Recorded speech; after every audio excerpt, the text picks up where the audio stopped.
ဒီဗီဒီယိုမှာအရင်ဆုံးမေတ္တာရပ်ခံချင်တာကကျွန်တော်ဘန်နိုင်လို့ပျော်လို့အတန်တွေတုံပြီးတော့အတန်တွေပြားနေပါတယ်နားထောင်ရတာအဆင်မပြေဘူးဆိုရင်တောင်းပန်ပါတယ်ဗျ UFC 320ရဲ့ကိုမိန် event ပွဲစဉ်ဖြစ်တဲ့ Flyweight Championship ပွဲမှာလက်ရှိ Champion Joshua Ban ကပြိုင်ဘက်ဂျပန်ကစားမတက်ဆူတိုင်ယာကိုအလဲထိုးနဲ့အနိုင်ရယူပြီး Flyweight Champion ခပတ်ကြီးကိုဆက်လက်ထိန်းသိမ်းကာကွယ်နိုင်ခဲ့ပါတယ်အာရှနွယ်ဝါထိပ်သီးဖိုက်တာ2ဦးရဲ့ယခုတွေ့ဆုံမှုကအာရှပြည်သက်တွေကြားမှာအထူးစိတ်ဝင်စားခြင်းခံရပြီးအကျိတ်နဲ့ရှိလာတဲ့ပွဲကောင်းတစ်ပွဲဖြစ်ခဲ့ပါတယ်ဂျိုရှူအာဘန်ဟာပြင်စမအချီပြီးဆုံးမှု10မိနစ်နဲ့32စက္ကန့်လိုချိန်မှာတော့ဒိုင်ပွဲနဲ့ပွဲကိုအလဲထိုးနဲ့အနိုင်ရယူခဲ့တာဖြစ်ပါတယ်အခုပွဲဟာဂျိုရှူအာဘန်ရဲ့ပထမဆုံးချန်ပီယံခပတ်ကာကွယ်ပွဲဖြစ်ပြီးအောင်မြင်စွာထိန်းသိမ်းကာကွယ်နိုင်ခဲ့တာလည်းဖြစ်ပါတယ်ဒါကြောင့်နောက်ထပ်ဂျိုရှူအာဘန်ရဲ့ချန်ပီယံကာကွယ်ပွဲကလက်ရှိချန်ပီယံပန်ဒိုဂျာနဲ့မချီပွဲထပ်မံတွေ့ဆုံရဖို့ရှိနေပါတယ်ပန်ဒိုဂျာကလက်ထက်ရတော့လို့ဂျိုရှူအာဘန်ကချန်ပီယံဖြစ်လာတာပါကံကောင်းလို့နိုင်တာပါဆိုတဲ့ဝေဖန်သံတွေကိုလည်းမှားရင်းချောင်းကိုသူကချန်ပီယံစုနဲ့ထိုက်တန်ချောင်းကိုဘန်ကဒီပွဲမှာတက်တည်ပြနိုင်ခဲ့ပါပြီဝေဖန်သံတွေလည်းတိတ်ဆိတ်သွားစေခဲ့ပါပြီအခုဒီနိုင်ပွဲကဂျိုရှူအာဘန်အနေနဲ့ UFC မှာနောက်ဆုံး9ပွဲဇက်တိုက်အနိုင်ရခဲ့တာဖြစ်ပြီးနောက်ဆုံး4ပွဲအနက်3ပွဲကိုအလဲထိုးနဲ့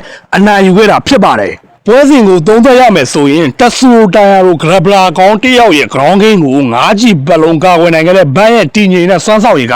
တကယ်ကိုဒီပွဲမှာကောင်းမွန်ခဲ့ပါတယ်အထူးသဖြင့်စတုဒ္ဓအချီမှာ triangle ချုပ်လို့အန်ရည်များတဲ့ချုပ်ဝက်ကနေလွတ်မြောက်နိုင်ခဲ့တာဟာဘန်ရဲ့ high fight angle နဲ့ fear on မှာတည်ငြိမ်စွာရှိတာကိုဖော်ပြနေတာဖြစ်ပါတယ်ဘန်ဟာသူ့ရဲ့အားသာချက်ဖြစ်တဲ့ striking နဲ့ဒုတိယအချီကစပြီးထိရောက်အောင်အသုံးချနိုင်ခဲ့ပါတယ်တိုင်ယာရဲ့အရက်အားသာစီးရရှိမှုကိုမြန်တဲ့လက်သီးချက်တွေနဲ့တွဲလုံးတွေနဲ့ခြေဖြတ်နိုင်ခဲ့ပါတယ်။ပွဲစတင်သည့်ပထမအချီမှာတာယာကချုပ်ကွက်နဲ့အဓိကကြိုးစားခဲ့ပြီးဘန်ကို2ချိန်တိုင်းချုပ်ကွက်နဲ့ချုပ်နိုင်ခဲ့ပေမဲ့ဘန်ကရုံထွက်နိုင်ခဲ့ပါတယ်။သို့တော့ပထမအချီမှာတာယာကအသာစီးရခဲ့ပါတယ်။ဒုတိယအချီမှာလည်းတာယာကထပ်မံချုပ်ရန်ကြိုးစားခဲ့ပေမဲ့ဘန်ကလွတ်မြောက်သွားခဲ့ပြီးပြင်းထန်သောထိုးချက်များနဲ့တံပြန်တိုက်စစ်ဆင်ခဲ့ရမှာတာယာမှောက်သွားခဲ့ရပါတယ်။ဒုတိယအချီမှာတော့ဘန်ကတိတိတသားကိုအသာစီးရယူနိုင်ခဲ့ပါတယ်။တတိယအချီမှာလည်းဘန်ရဲ့ထိုးချက်များကြောင့်တိုင်ယာကဒဏ်ရာတွေနဲ့အနာတရတွေနဲ့အကွဲပြဲတွေဖြစ်ခဲ့ပါတယ်ဘန်ကိုချုပ်ကွက်နဲ့အနာယူဖို့ကြိုးစားတဲ့တိုင်ယာကိုယ်တိုင်ဘန်ရဲ့ချုပ်ကွက်မိပြီးတော့စတိုးမဲ့လို့တောင်ဖြစ်ခဲ့ပါတယ်စလုံးအချီမှာတိုင်ယာကဘန်ကို triangle ချုပ်ကွက်နဲ့အနာယူဖို့နီးစပ်ခဲ့ပေမဲ့ဘန်ကကျွမ်းကျင်စွာနဲ့အလွတ်ရုံထွက်နိုင်ခဲ့ပါတယ်ပြင်စမအချီတို့ရောက်ရှိတဲ့အချိန်မှာတော့ဂျိုရှူအာဘန်ကအသာစီးနဲ့ထိုးပြီးတော့